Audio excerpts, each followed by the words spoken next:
Well, hi, everybody. My name is Mickey. I'm a compulsive eater. I weigh and measure 3 meals a day from the gray sheet. I write them down. I call them into my sponsor.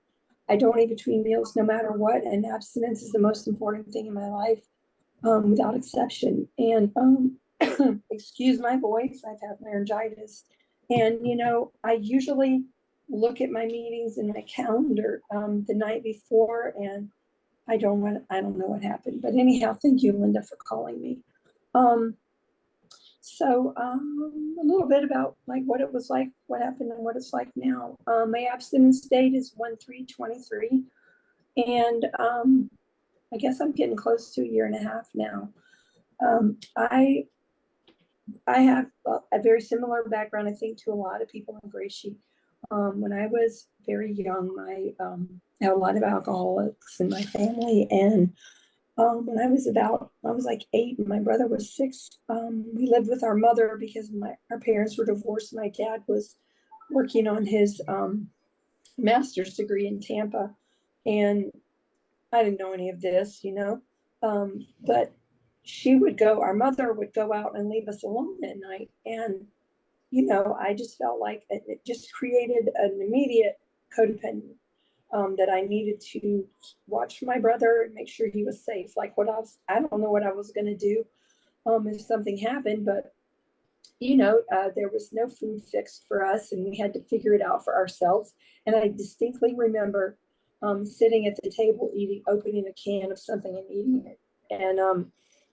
And I lived in Tallahassee, and I had grandparents, but that were near there, but I didn't tell them what was going on. Excuse me, because I didn't want to bother them. And finally, I guess I just couldn't take it anymore. I was talking to my dad one night, and I told him what happened, what was going on.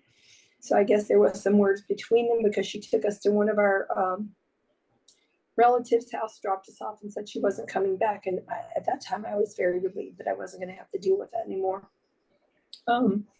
So my grandparents, both sets, that was the only time I really felt like I could be a kid. And, there was definitely food involved, and just being able to play and have a good time.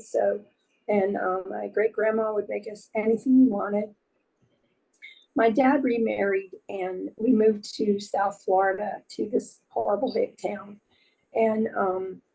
And the woman he married, I thought I was getting a mom. She had 2 kids, and they had one together, so there were 5 of us. But she was a very angry person. She believed in physical punishment, and that continued all the way until I was a senior in high school. And so I guess I jumped out of the frying pan into the fire. But when I got a little older, I started babysitting, because there was no way I could eat compulsively at home, because we weren't allowed to just go in the refrigerator, kitchen, or whatever and get what we wanted. And I was responsible for my younger siblings and stuff like that. So I kind of grew up thinking I was really a bad person.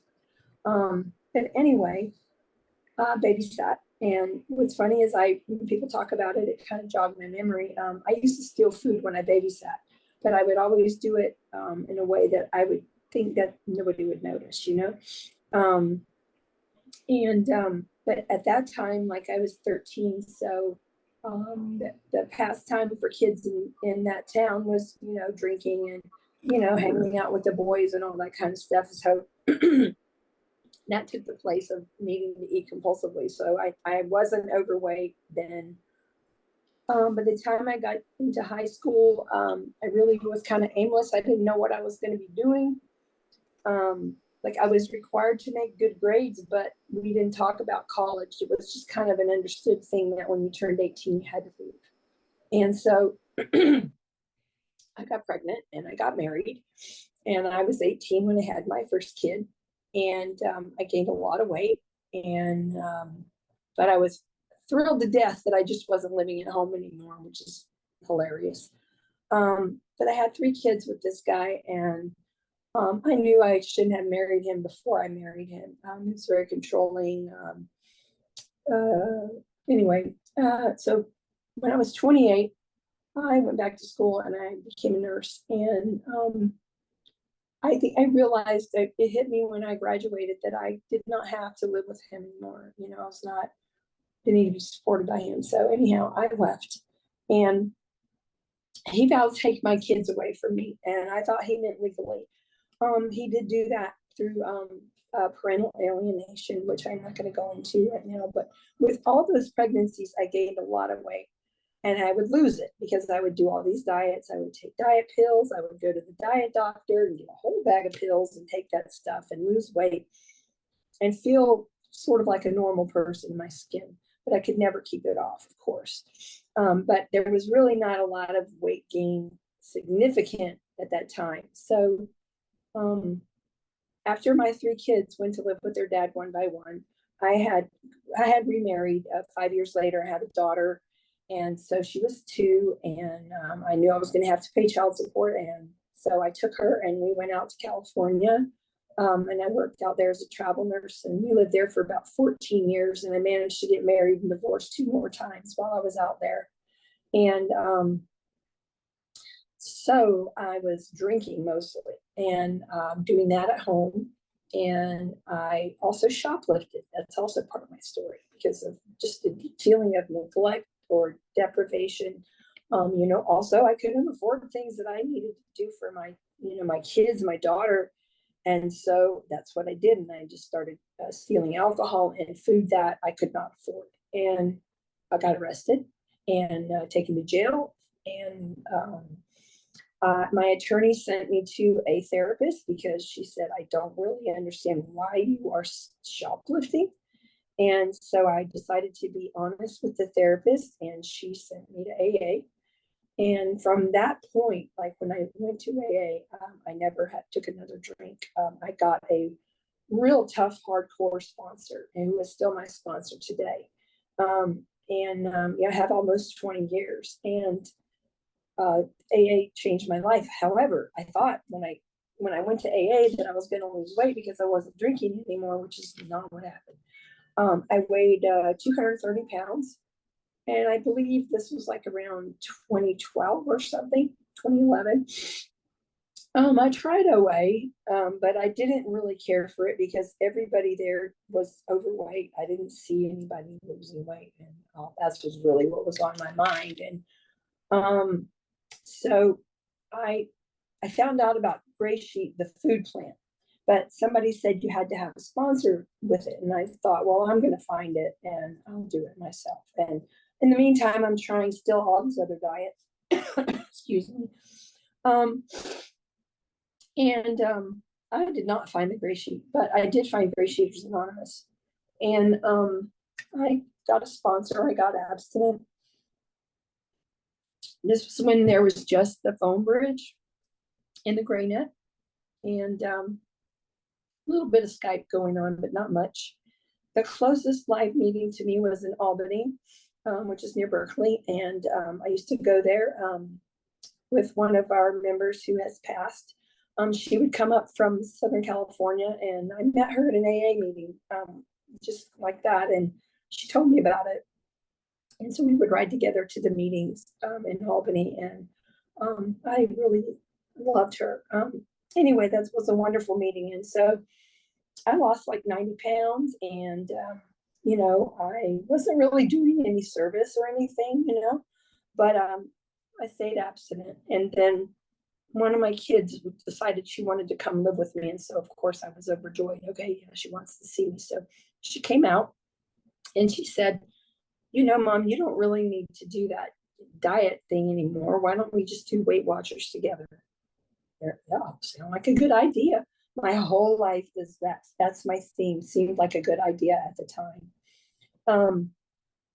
And of course, I ended up, going off the rails and regaining it. And she went back to Florida.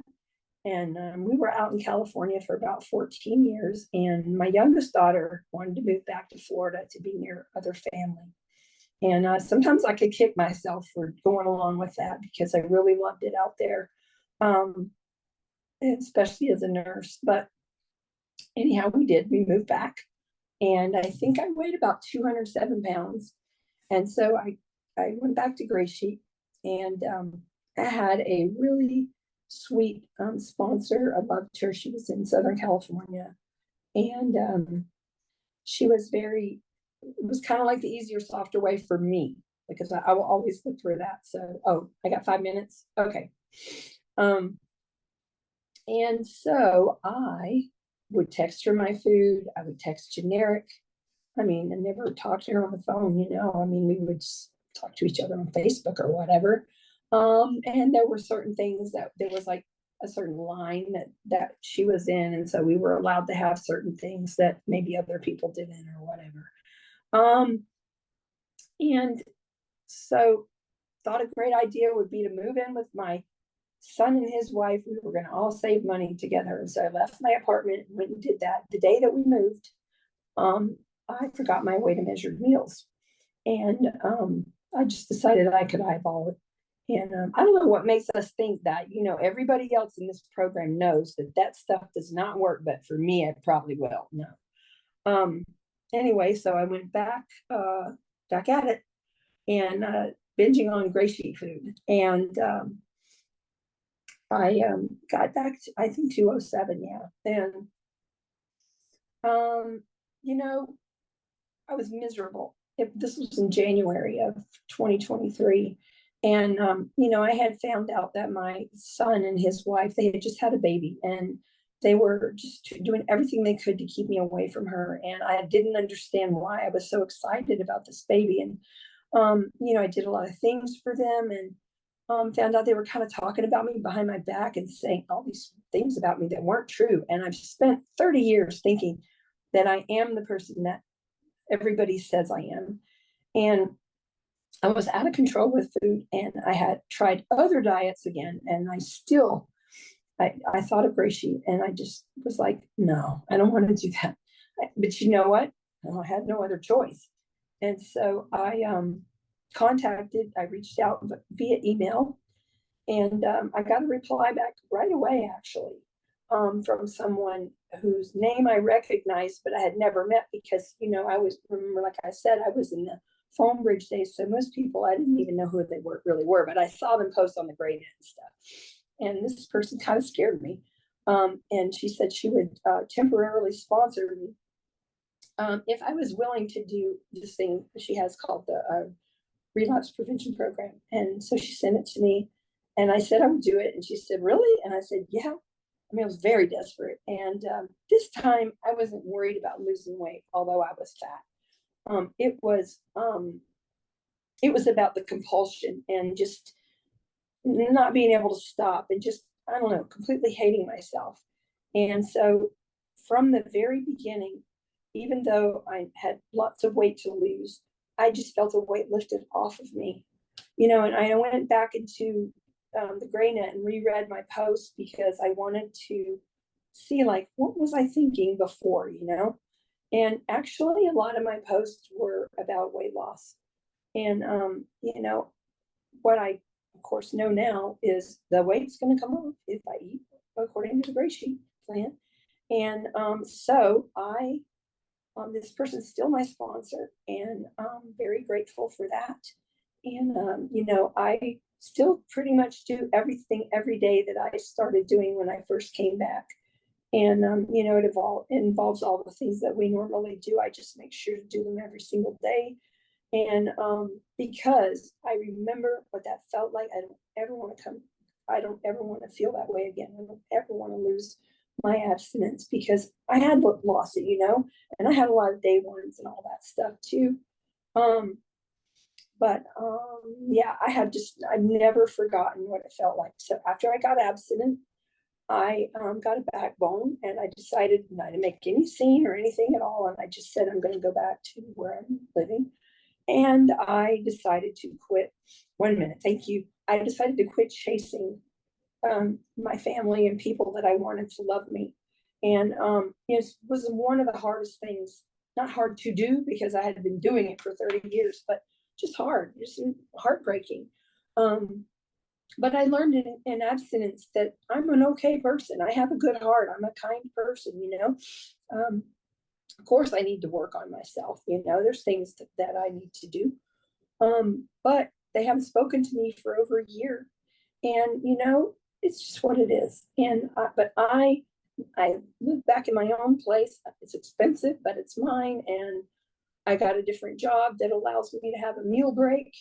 And because I work in a crazy operating room, and you know, I love my food and I protect my abstinence. It comes first. And you know, I'm just extremely grateful. I love this program like I never did before, and all of you guys, you know, and I'm so glad you called me, Linda, because you know you're one of the people that I love, and you've always just kind of always been there, like with your comments and things like that, you know, and you've been so positive and supportive, and like I have lots of friends now because of Zoom. I love it, and I'm actually time. I'm going to say one more thing, and then I'm done. Instead of wasting all my time and money on things that just are never going to work, now I'm useful because I can apply myself to other people who need help in this program, and it's actually worth it, you know, and very satisfying. So that's it. I don't need no matter what.